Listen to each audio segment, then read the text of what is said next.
23 June ঐতিহাসিক ফরাসি দিবস। ইতিহাস পর্যালোচনায় দেখা যায় এ পর্যন্ত যতগুলো যুদ্ধ হয়েছে এর মধ্যে ফরাসি যুদ্ধটি হলো ঐতিহাসিক ঘটনাবহুল। পৃথিবীতে যতগুলো ঐতিহাসিক ঘটনা রয়েছে তন্মধ্যে পলাশী যুদ্ধ একটি। 1757 সালে 23 জুন পশ্চিমবঙ্গের নদিয়া জেলার পলাশীর আম্রকাননে ইংরেজ ইস্ট ইন্ডিয়া কোম্পানি ও নবাব সিরাজউদ্দৌলার মধ্যে সংঘটিত হয় পলাশীর যুদ্ধ। মীর জাফরের বিশ্বাসঘাতকতায় বিশাল সেনাবহর নিয়েও যুদ্ধে অশ্বারোহী ও 35,000 পদাতিক বাহিনী নিয়ে নবাব সিরাজ পরাজয় বরণ করেন। পক্ষান্তরে ক্লাইভের ছিল 3,000 সৈন্য, তাদের মধ্যে 2,100 ছিল দেশীয় সিপাহী ও 600 ইউরোপিয়ান পদাতিক ও 150 জন গোলন্দাজ। তারপরও নবাবের পরাজয় হয়। নবাবের পতনের মধ্য দিয়ে ভারতবর্ষে 550 বছরের মুসলিম শাসনের অবসান ঘটে এবং ভারতবর্ষের শাসনভার পুরোপুরিভাবে চলে যায় ইংরেজদের হাতে। পলাশী যুদ্ধের পর বিশ্বাসঘাতকদের নির্মম পরিণতি হয়। যুদ্ধক্ষেত্র থেকে পালিয়ে যাওয়ার সময় ভগবান গোলায় মীর জাফরের জামাতা মীর কাসিমের হাতে সপরিবারে গ্রেপ্তার হন সিরাজউদ্দৌলা। এরপর মীর জাফর তনয় মিরনের ইশারায় মোহাম্মদী বেগ তাকে হত্যা করে এবং এরপর মীর জাফর নবাব হন। কিন্তু প্রকৃতি বড়ই নির্মম।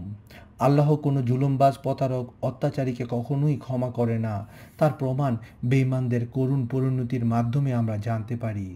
আমাদের আজকের ভিডিওতে আমরা জানব পলাশী যুদ্ধে যারা বিশ্বাসঘাতকতা করেছে তাদের করুণ পরিণতি সম্পর্কে। মীর জাফর মীর জাফর নবাবী হারিয়ে কুষ্ঠরোগে ভুগে অত্যন্ত শোচনীয় অবস্থায় মারা যান।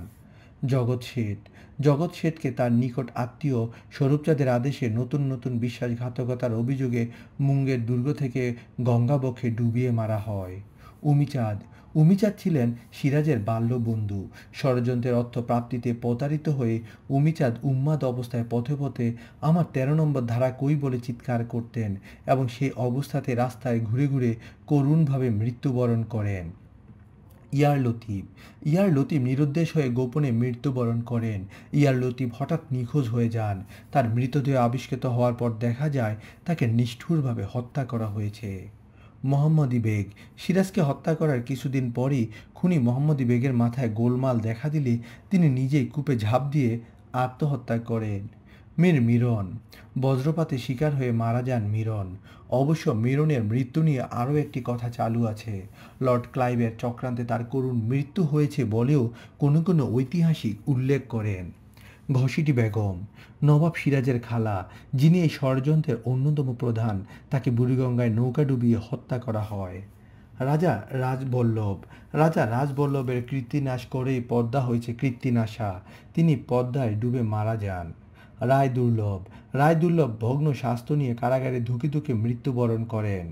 মহারাজা নন্দকুমার তহবিল তসরুফের অভিযোগে ফাঁসির দণ্ডে দণ্ডিত হন। কৃষ্ণচন্দ্র মুঙ্গের দুর্গে বন্দী অবস্থায় ছেলেসহ নিহত হন।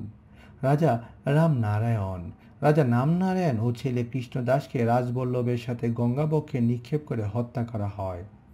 রবার্ট ক্লাইভ বিনা কারণে বাথরুমে ঢুকে নিজের গলায় খুর চালিয়ে আত্মহত্যা করেন ইংরেজ ইস্ট ইন্ডিয়া কোম্পানির সেনাপতি রবার্ট ক্লাইভ। ওয়াটসন কোম্পানির চাকরি থেকে বরখাস্ত হয়ে মনের দুঃখে ও অনুশোচনায় ক্রমাগত অসুস্থ হয়ে কোনো ঔষধের প্রতিকার না পেয়ে শোচনীয়ভাবে মৃত্যুবরণ করেন। স্ক্রাপটন বাংলায় লুটপাট করে বিলেতে যাবার পথে জাহাজ ডুবিতে মারা যান। মীর কাসিম ষড়যন্ত্রের মাধ্যমে মীর জাফরের জামাই এবং তার পরবর্তী নবাব মীর কাসিম বক্সারের যুদ্ধে ইংরেজদের হাতে পরাজিত হন এবং 2 ছেলে মেয়ে গুল ও বাহারকে নিয়ে পালিয়ে যান। ইংরেজ সৈন্যদের গুলিতে গুল ও বাহার নিহত হওয়ার পর মীর কাসিম ভিক্ষুকের বেশে বিভিন্ন স্থানে ঘুরে বেড়ান। অতঃপর তার করুণ মৃত্যু ঘটে দিল্লির রাজপথে। তার মৃতদেহ বেয়ারসি অজ্ঞাতনামা লাশ হতে যাচ্ছিল, তখন একটা পুঁটলি থেকে তার ব্যবহৃত চাপকান পাওয়া যায় এবং তাতে জানা যায় এই লাশটি মুর্শিদাবাদ থেকে পলাতক ভূতপূর্ব নবাব মীর কাসেমের। দানা শাহ ভণ্ডপীর হিসেবে কুখ্যাত দানা শাহ, যিনি অভুক্ত সিরাজ পরিবারকে তার আস্তানায় আশ্রয় দিয়ে মীর জাফরকে গোপনে খবর পাঠিয়ে ধরিয়ে দিয়েছিলেন, বিষাক্ত সাপের কামড়ে দানা শাহ মারা যান।